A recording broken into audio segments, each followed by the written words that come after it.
Welcome to Native Talk Arizona, presented by Native Health and KRDP 90.7 FM. Later in the show, Lisa, Jim, and Amanda Harris will tell us about the Johns Hopkins Center for Indigenous Health, and we'll chat with Connor Poleyumptewa, a 15-year-old saber fencer. But right now, Susan Levy talks with Michelle Lehman, Limited Income Programs Manager with APS. I'm Susan Levy, and in the studio with us today is Michelle Lehman, Arizona Public Service, also known as APS, Limited Income Programs Manager. Hello, Michelle. It's such an honor to have you here today. Well, thank you for the invitation, Susan. I'm so pleased to have the opportunity to tell your listeners about our programs. Well, it's getting hot, and I know people are going to need to know what programs you've all got available. So before we get started, please tell us a little bit about yourself. I'm Michelle Lehman. I've been with APS about 21 years, and I'm currently the Limited Income Programs Manager. That sounds pretty important, and I can't wait to hear more. So for those people that are not familiar, what is Arizona Public Service, or APS? APS is the state's largest electric utility. We serve 11 of the 15 counties throughout the state of Arizona. And I think something that people don't know in Arizona is that there's a couple utility companies. I don't know how many, but I do know that you don't get to choose. It's kind of by where you live, correct? That is correct. Okay. All right. That's what I thought. Okay. So what are some of the programs offered by Arizona Public Service for customers who may be struggling to pay their utility bills? Well, we have a couple of programs that APS funds through our customers through their rates. First is our energy support program. And energy support is for customers who have household income at or below 200% of the federal poverty limit. And that discount for eligible customers gives them 25% off monthly off their energy costs. So, Michelle, I know you mentioned that individuals can get 25% off their monthly bill if they meet a certain income requirement or their household income. What is that? So that is the federal poverty limit that's established by the federal government. It changes every July 1st. This year, a household of one person could earn $2,264 gross monthly income and be eligible for our program. So that means somebody earning under $27,168 could possibly qualify for 25% off their utility bill every month, right? They absolutely can qualify if they are at or below that income. That's awesome. Okay, so tell me who would be eligible for that? Is it just income, or what other qualifications are there? That's it, just household income. So we do consider the income of everyone who lives in the home. Okay. And it is, so depending on how many folks live in the house, will depend on what the eligible income is for that household. Okay, and I assume that if there's 4 people, the amount goes up, correct? That is correct. All right, and so if I have a family of 4 and whatever the income is, and if we make underneath that, then they could go ahead and apply for the program and get the 25% off. Yes. Okay, is it a pretty fast process or easy? Well, it depends on how they apply. If they apply using our online application or through their mobile app, it's very fast. Probably within a couple of days, although they will not see that discount until they bill again. If they apply through the United States Post Office, it just depends on how long it takes to get to us so that we can process their application and then put them on the program. Cool. Okay. All right. So if they would get 25% off permanently? It is a 24-month enrollment period. Okay. However, if they still qualify at the end of their 24 months, they can reapply. There's no limit on how many times they can reapply for the program. And we do remind them 30 and 60 days out that their 24-month term is about to expire. So we give them time to reapply. Okay. And do you have any other programs, or is this the big one that you offer? This is a big one, but we have more. There are no limits to how many customers can be enrolled in the program. So it is not a first come, first serve. And once we hit a limit, customers can no longer apply for the program. We do have also a medical care with energy support program. And if customers both meet the criteria for the energy support program and have a medically vulnerable household member, then that monthly discount goes up to 35%. And so, for example, like what kind of medically vulnerable would that be? Somebody who requires who's oxygen dependent or whatever? It's actually, we don't have a list. We Okay. don't have a list of illnesses or medical equipment that qualify a customer for the program. We just ask that they have their medically licensed professional sign the application attesting that there is someone medically vulnerable in the household. We don't collect any medical information. We don't ask that the healthcare professional submit that to us, just that there's someone in the house that could be at risk health-wise if there is a prolonged power outage. So if somebody doesn't qualify, let's say they're over the FPL and they don't qualify, but they fall on hard times in the summer and they can't afford to pay their utility bill, and it's 110 out, what happens then? Do you not turn off their utilities and then they would just owe it later on? So during the summer, there is a disconnection for non-payment moratorium that begins June 1st of every year and ends on about October 15th, depending on what the temperature is outside. So during that time, we do ask customers who do fall behind on their bills to give us a call so we can work out payment arrangement with them. We don't want them just to wait to October and just continue building a large balance throughout the summer. But we do encourage them to call us, talk to us about their situation. There's also other assistance programs out there that are either not income dependent or maybe have a different income threshold that customers could apply for, and we can refer the customer to those programs. That's good. It's really important. I know that oftentimes we'll hear that people have fallen on hard times. They don't quite qualify for some of the utility assistance programs, but something's happened, and then they're terrified that they're not going to have utilities. It's 100 degrees in the household, and that's a great program that you offer. Yeah, and we want to work with customers. We want to keep them healthy and safe in their homes. And one of the other programs is Project Share, which is a crisis bill program that we are funded by employee and customer donations. And then APS matches the employee donations dollar for dollar. And then those funds go to the Salvation Army.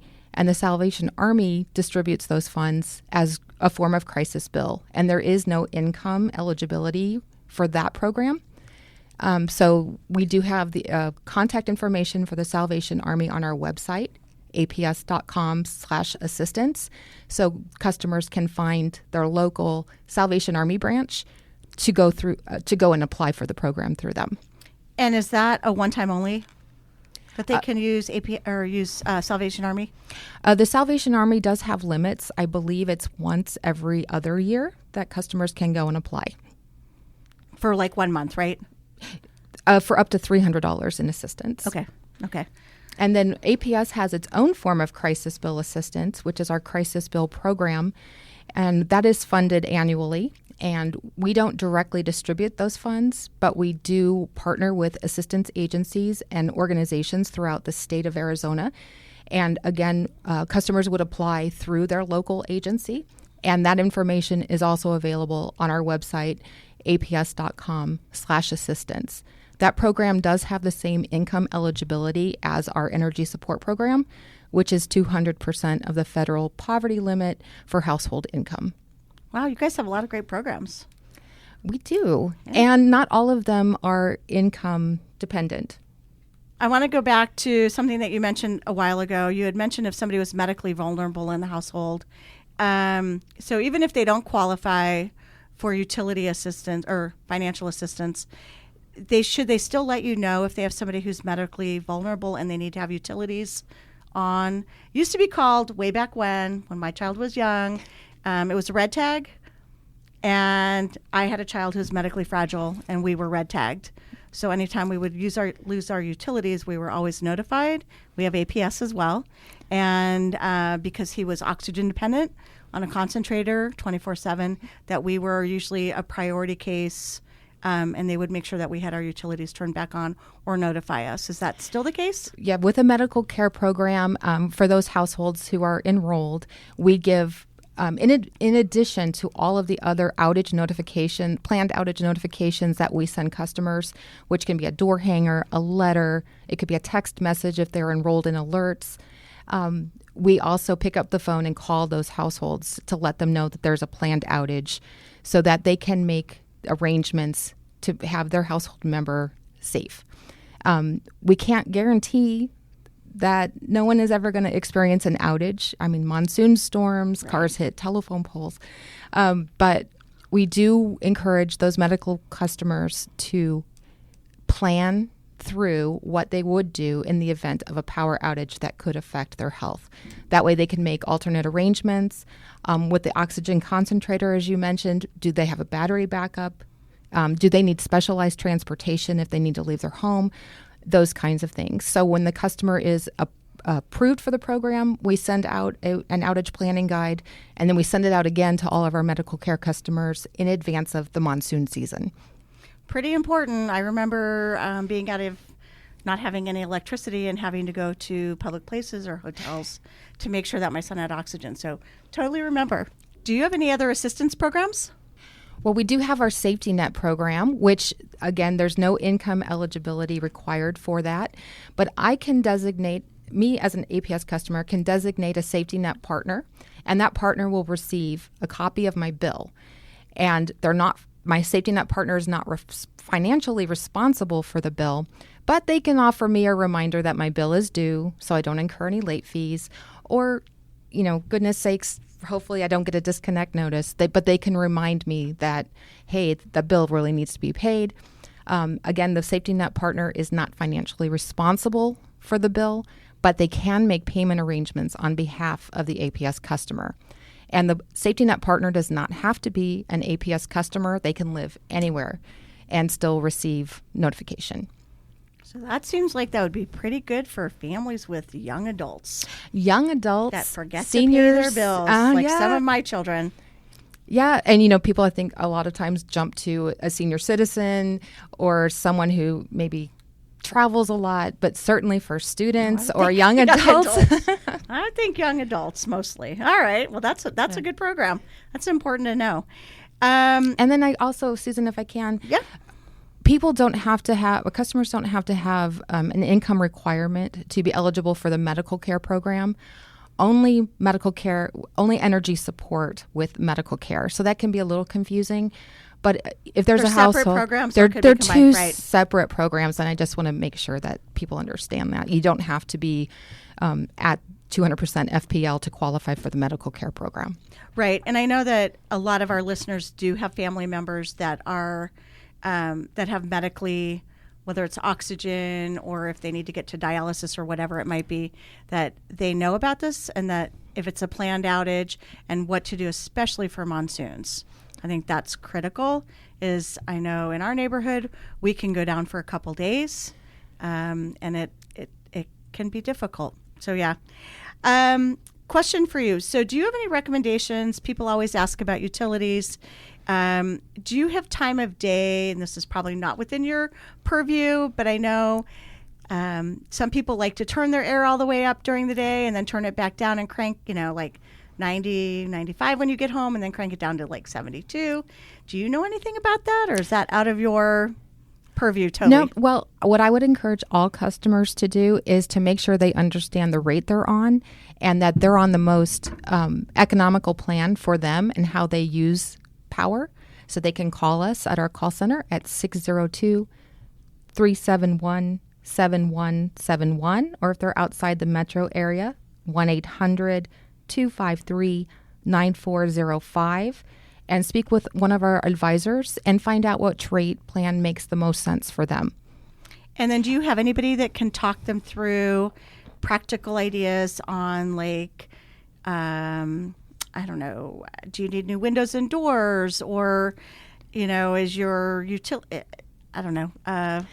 They can actually, yes, we do. One, we have some simple tips that we can offer up, just things like changing to LED bulbs, shutting blinds in the summer, opening them in the winter, grilling instead of using their oven or stove during the summertime to keep the house cooler and don't induce more heat.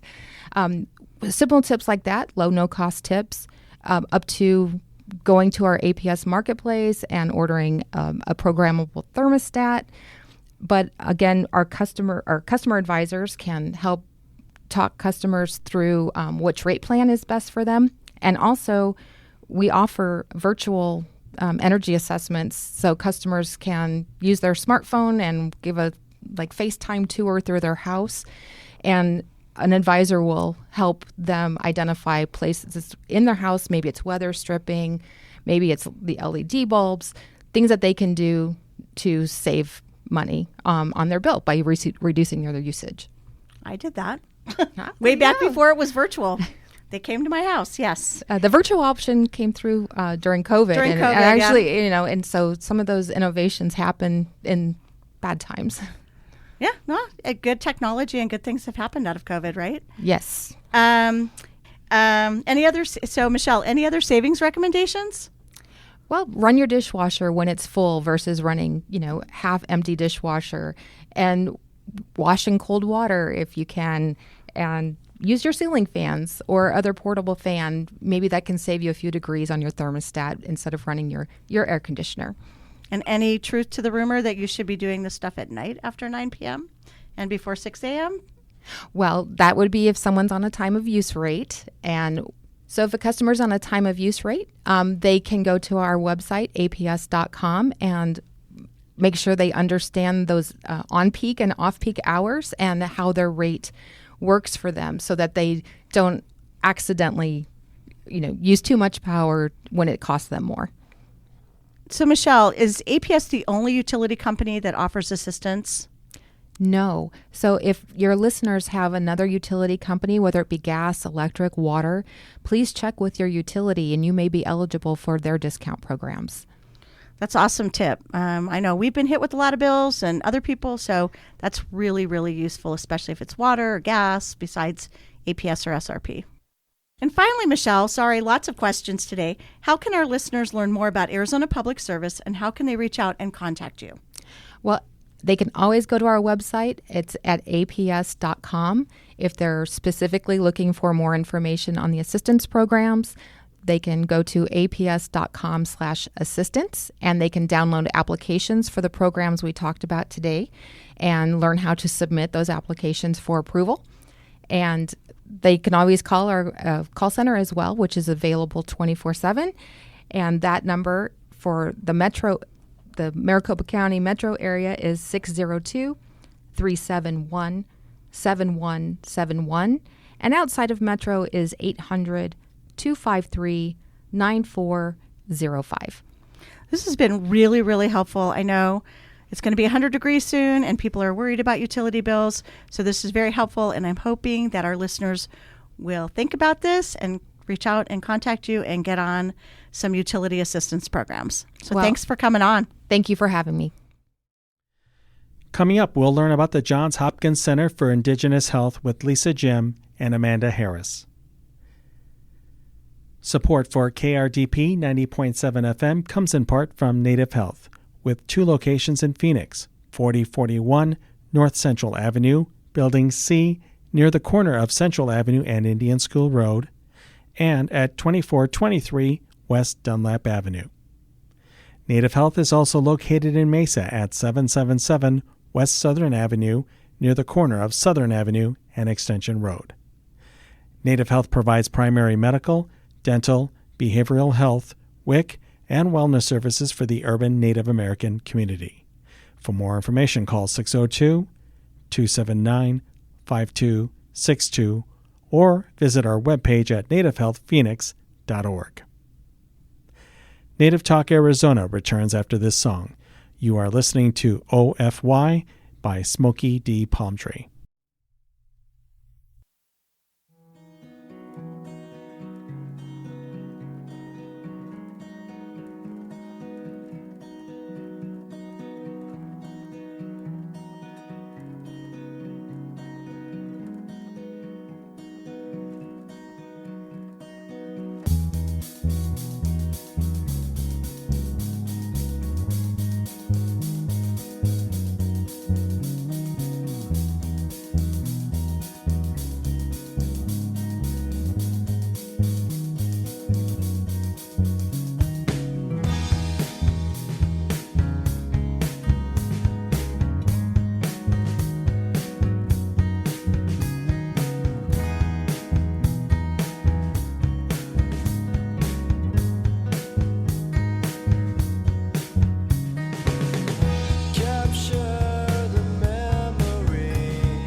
Welcome back to Native Talk Arizona, presented by Native Health and KRDP 90.7 FM.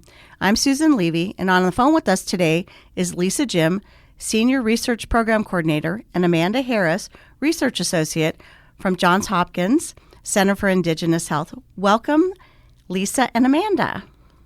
Good morning or afternoon. Lisa Jim Yunisha, Hachini Nishlimpet Atni Bashichin, Towini Dashache Ashinhi Dashanella.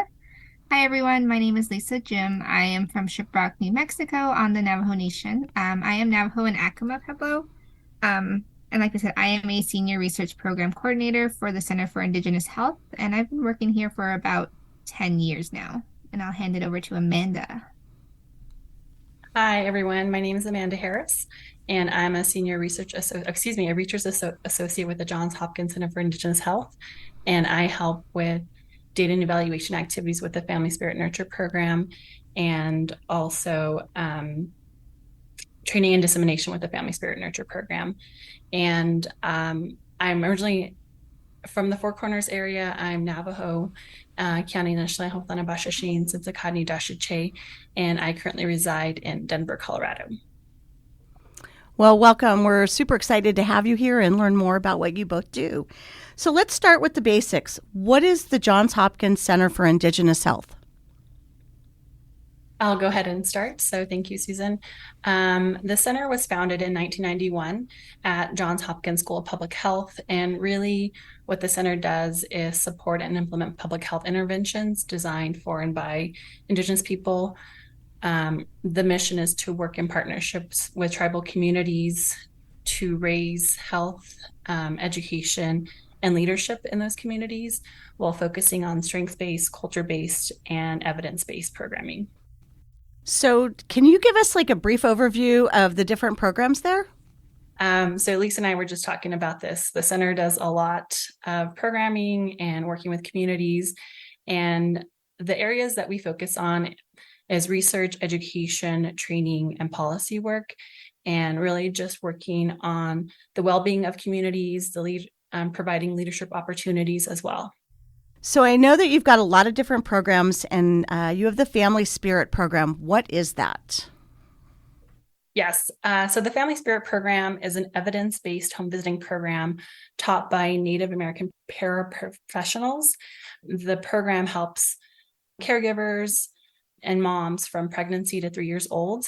This program is designed to be taught in the caregiver's home, but is flexible to be taught in any setting. It could be a clinic setting, it could be a community setting, really looking to involve all caregivers and family support while raising and supporting the mom and the child, and really looking into the community for resources and services to provide for the family caregivers. And again, from pregnancy to 3 years old.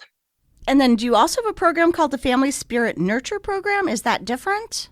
Yeah, and I can talk a little bit about that. The Family Spirit Nurture program is also a home visiting module designed for and with Native American families to promote healthy feeding, growth and within the first year of life, and also to reduce early childhood obesity risk. So the lessons can be like a supplemental module to the family spirit home visiting module, but those are more focused on moderating sugar intake, best infant responsive feeding practices, and just healthy eating for the whole family as well. And that's designed to be taught between like 3 to 6 months postpartum. So they go hand in hand, right? So the Yes. Family Spirit Nurture Program is part of the Family Spirit Program? It can be included into the Family Spirit Program. Okay. So how does the Family Spirit Nurture program incorporate cultural teachings into the home visiting program? When designing the Family Spirit Nurture Program, we got a lot of input from like the community, so including elders, leaders, and parents to incorporate like some of the traditional teachings into the lessons. We talk about, a lesson and ask families, how they can use cultural teachings to incorporate some of the things that we teach in the lesson. So, for example, in one of our lessons, we talk about incorporating like more fruits and vegetables into our diet. And we just give examples of like how our ancestors, they used to get healthy foods from different sources, whether it was like hunting, gathering different fruits and vegetables from the land. So we just kind of incorporate that in there, saying like if our ancestors didn't really need all this like processed sugars and things like that, like maybe we don't need it either. So really taking what the families use with their cultural knowledge into the lesson as well. So what kind of foods or nutritional things do you discuss in that program? Like using what kind of indigenous products? So we'll use like blue corn is a big thing on the Navajo reservation. We talk a lot about that, or like chichen, which is sumac berries. We'll talk about those things, and just like the different meats and things like that. Just how to incorporate like corn, squash, beans into the diet rather than, turning to like the processed things like chips or candy and things like that. And then do you kind of modify it depending on the geographical area that you're in? I know you said blue corn, like in the Southwest, and then I assume that different parts of the country, it would have a focus on different ingredients? Yeah, so with the Family Spirit Nurture module lessons, they're able to incorporate it to, the area that they live in. So Family Spirit Nurture is being used widely across the United States. So when I taught the lessons, it was more incorporated to the Southwest area, to what we used in our like native teaching. So it can definitely be incorporated throughout the United States, with different communities and just whatever they might practice and might use within their cultural foods. That sounds like a great program. So who can benefit most from the Family Spirit Nurture program? Although, the program is mainly aimed at helping mothers, I think the program benefits the whole family. So, with Native American communities, it's multi-generational. So, dad, mom, grandma, baby, other siblings, whoever's in the household usually gets involved in the lessons. So we provide information that's not only beneficial for mom, but teachings for the whole family as well to make those lifestyle changes. Do you have like a favorite success story that you've heard from any of the families that have participated? Yeah, I think one of my favorite stories from all the families that I've worked with is I used to see this family who, attended all their lessons. They had a lot of questions, and they weren't afraid to ask for help. Again, on the reservation, we kind of have limited access to resources. So helping them with like housing, food assistance, because they didn't have like electricity, running water, just things like that. So being able to, help with not only stuff inside the home with the lessons, but also like receiving outside sources as well. And we did a follow-up with them a couple years later, and come to find out they got a new house, had running water, electricity, and they were able to tell us some of the things that we learned when I was doing the visits with them. They're able to incorporate to this day and with their new little one, and just within the whole family. So they kind of stuck with those healthy lifestyle changes throughout the time that we didn't see them until we followed up with them maybe 2 years later. That's awesome. And I know that, diet, and it makes such a difference, and you have to get to the family early, to the children early and the family, so that they start making those changes for their lifetime, keep them healthy. So your program is great. So where can someone learn more about the Family Spirit Nurture Program and the Johns Hopkins Center for Indigenous Health? For those interested, you can go to cih.jhu.edu for the center resources and programming. And then for Family Spirit Nurture program, we do have a website, fsnmessages.org. Families are interested in what we can provide. We do have a text message supportive text messaging service from 0 to 18 months for any caregiver, mom, dad, grandma, auntie, and you can sign up there or learn more about that service. And then for any health educator wanting to learn how to bring Family Spirit Nurture to the community, we also have information there. And again, that website is fsnmessages.org. And can I go back really quickly to the text messaging service that you've got? What kind of texts are those? Are they short snippets of like a daily tip on something to do with your child, or what kind of information? So in signing up for this service, you can choose the frequency of the message. So I'm actually receiving this. I've actually signed up for my nephew, and he is 9 months. So along the journey, I remember he was learning, like, it's a tummy time, dedicate some time for your nephew to do this, or even now he's 9 months. And so incorporate some fruits and vegetables and mash them up. So there's, depending on how often you select you want to receive the messages, it's from 2 messages per week to 4 messages per week. You can include a breastfeeding message. If you're doing that, you can also receive support in that. So just support for the caregiver, support like milestones that your child might be receiving or reaching at that moment. So it's just learning more about yourself and also the child's in your life growing up. What a cool thing. I mean, a great milestone reminder and things to do with your nephew or your child. And that's a great program. So finally, how can people reach out and contact you directly? So for any questions on Family Spirit Nurture, we invite people to use this email, familyspiritnurture@jhu.edu. You can email us and we are able to navigate you if you're a family or a health educator. I think it's a great program. I've heard such incredible feedback, and I love the text messages. I think that's it's not intrusive, it's super important, and a great reminder on things to do with the child. So great job, everybody. Thank you. Up next, Susan Levy talks with Connor Poleyumptewa. Support for KRDP 90.7 FM comes in part from Native Health, with 2 locations in Phoenix, 4041 North Central Avenue, Building C, near the corner of Central Avenue and Indian School Road, and at 2423 West Dunlap Avenue. Native Health is also located in Mesa at 777 West Southern Avenue, near the corner of Southern Avenue and Extension Road.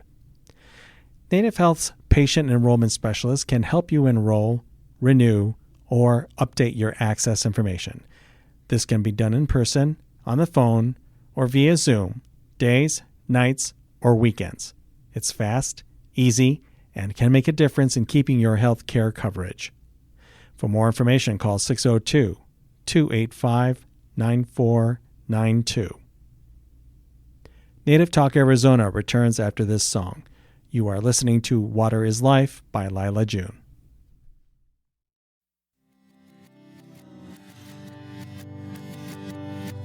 He said it's not a song, it's a way of life. It's a forever thing, it's a message.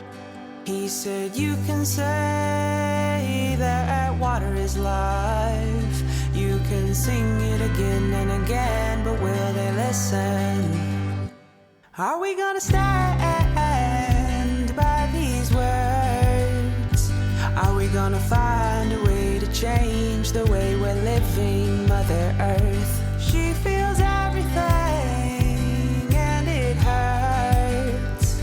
Like the moon, like the body of a woman, she is changing. Can we return to the times when water was alive? When we prayed at her edge and gave thanks for this life? When the water fell from the sky and we drank from her bosom? When the water fell from our eyes and the water fell from our wombs? When it rose up to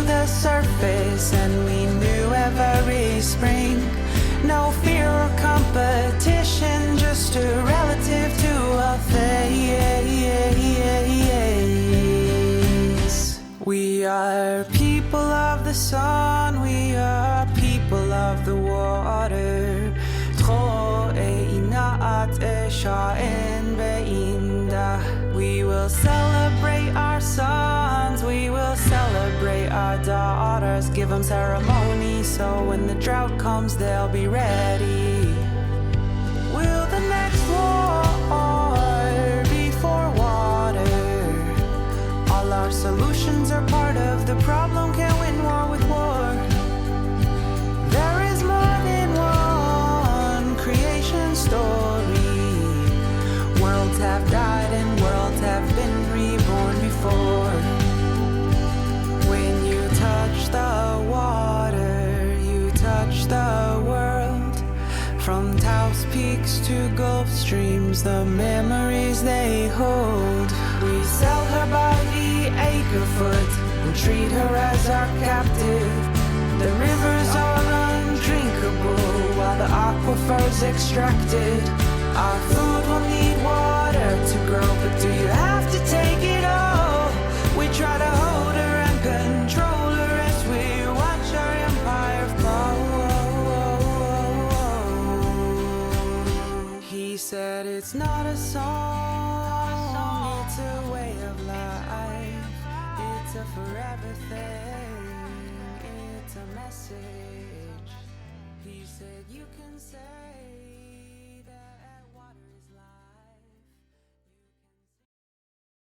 Welcome back to Native Talk Arizona, presented by Native Health and KRDP 90.7 FM. I'm Susan Levy, and in the studio with us today is Connor Poleyumptewa, a 15-year-old saber fencer.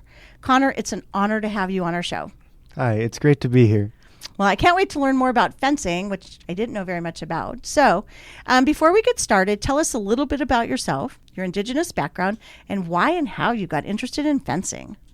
So, like you said, I'm Connor. I'm 15, and I'm actually half Hopi on my dad's side, but then just half white on my mom's.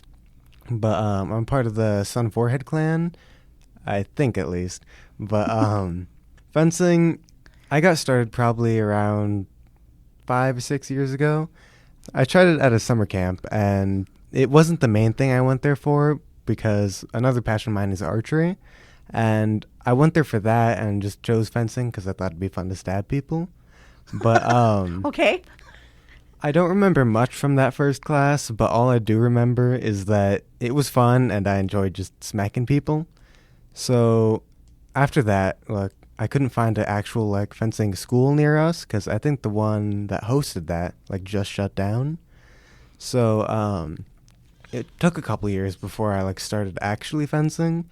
But in October of 2020, for my birthday, I got fencing lessons as like my birthday present, and that kind of changed my life ever since. So, since I know very little about fencing, let's say nothing. I don't know anything about fencing. So tell us a little bit like the basics. Like, I know you wear like a suit or something, and you have a face mask. Is that right? Yeah. Okay, and what are those called, and what else do you need, or what do you do? So the basic things you need for just like open fencing is a white jacket and a mask and a glove. Those are the main like protective equipment that you need. Sometimes the glove and mask can be electrical, but oftentimes they're just not for practice use. So the white jacket and most of the equipment is actually made out of a little bit of Kevlar and some other materials. So it's pretty protective, not light, but not heavy either. Okay. And then the mask, you said, why would it be electric?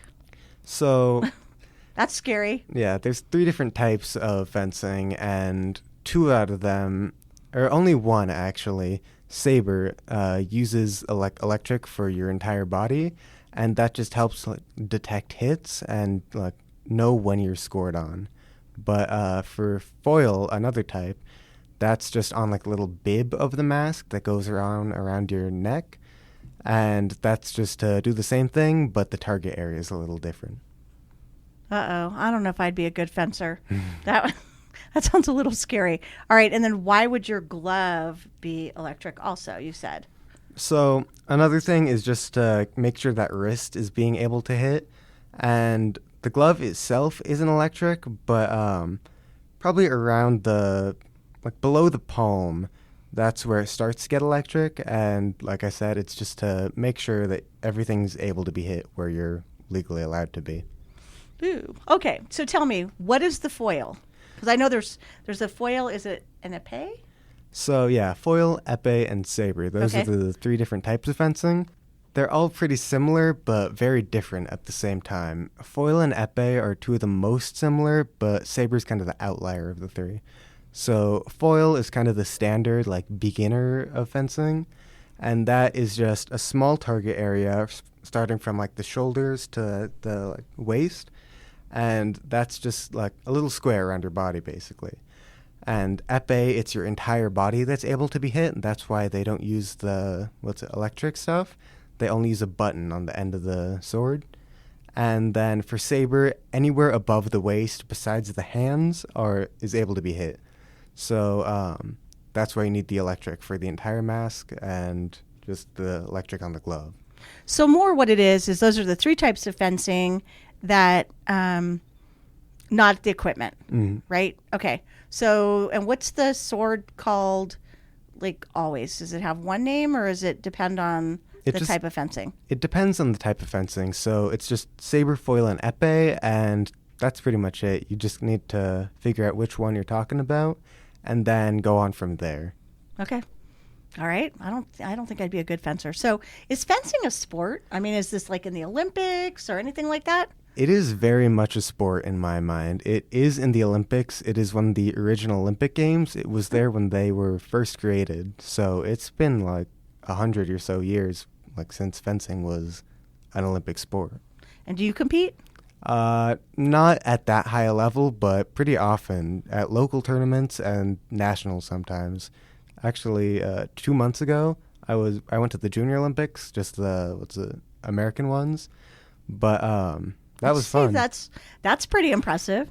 Yeah. How many did you compete? Is that how it works there? Yeah. So I didn't do as well as I would like, but I did all right. I think I got about place 150 out of, I think, about 300 or 400, maybe 500. So that's the top half. Yeah, but that's pretty impressive. Mm-hmm. I'm proud of it, but at the time it was just hard to deal with that loss. Okay, and are you going to go back and compete again? Hopefully next year, yeah. And then try to go for the Olympics?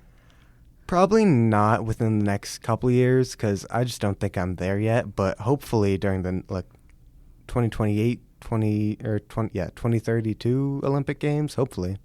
Do you practice a lot? Most of the time, yes. Not as much recently because I've been pretty busy. But during a good week, I would say at least 6, maybe 12 hours on the hardest week.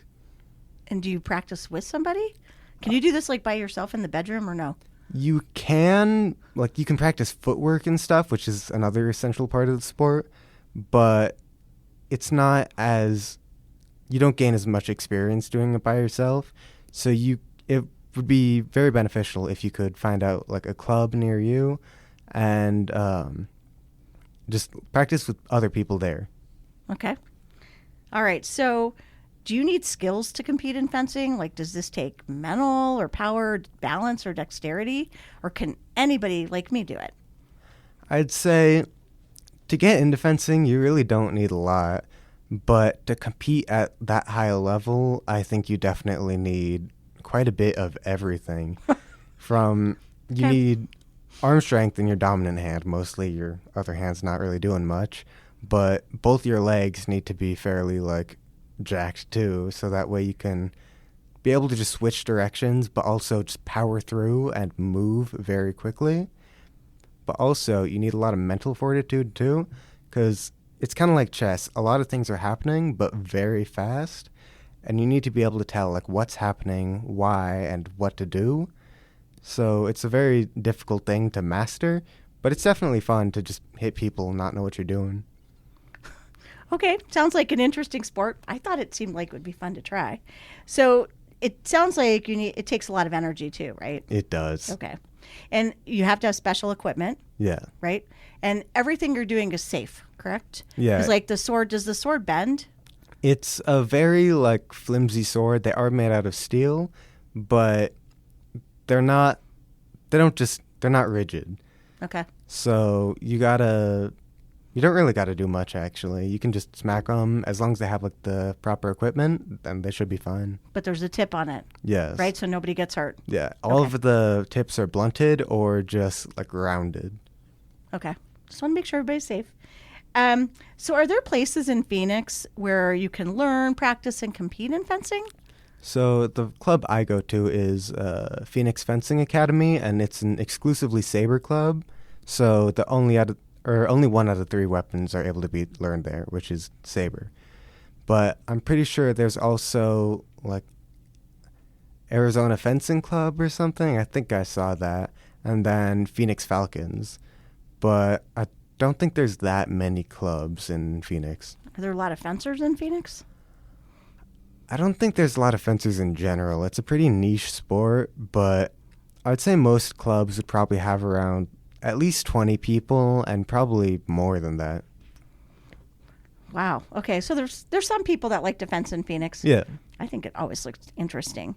So what do you hope to do in your fencing career? So right now I'm failing a lot, but I think that's a good thing because I'm learning a lot from it, and my fencing style is completely different than it was a couple months ago. And I'd like to say I've improved a lot in that time. So I have to say, I know a little bit about you when we were doing the research that you had applied for the U.S. Naval Academy, right, Yep. for the STEM program, and you've been accepted. Yes. And that in itself is a huge accomplishment. So you're quite outstanding. So tell us a little bit about what that is. So I'm not privy to the exact details on it, but it's basically a week-long summer camp from like rising 8th to rising 10th graders, I think. And you're able to just go out to Maryland, and they teach a lot of the essential STEM skills while also like showing you what it's like to be at USNA. And that's U.S. Naval Academy. Yes. And is that what you want to do? I wish to be a fighter pilot when I grow up, but that's still kind of in the air, but that is my main goal right now. So I would love to go there. That's pretty amazing. And so you want to be a fighter pilot. Mm-hmm. And so the career path with that would be you would finish high school and then go to the U.S. Naval Academy? Yep. And then take your flight classes? Yeah. Okay. I'm pretty sure the flight classes are towards the like 3rd or 4th year. So the first 2 years is just learning to be a naval officer. But then after that, you can choose which field you want to go to, such as like a bomb technician, fighter pilot, submarine technician, and all that. So there's a lot of different options there, I think. And how'd you get interested in this? It's kind of embarrassing, but I just played a game called Ace Combat 7. It's just like it's not realistic at all, but it's just like a fun jet game that you shoot the bad guys and just kind of play brainlessly. But just being up there in those like skies, it has really good graphics. I forgot to say that. But just being up there in the skies and just being able to just flip around, do whatever you want, and then just like see everything going on around you. It just seems like it'd be so freeing to just fly, go fast, and then be a fighter pilot. Sounds pretty good to me. Mm-hmm. All right, so let's go back to fencing because I think we're almost out of time. How can listeners find more information about fencing? You said there's 3 clubs in town. It's the Falcons. Yeah, Phoenix Falcons. I forgot the other one, and then Phoenix Fencing Academy. Okay.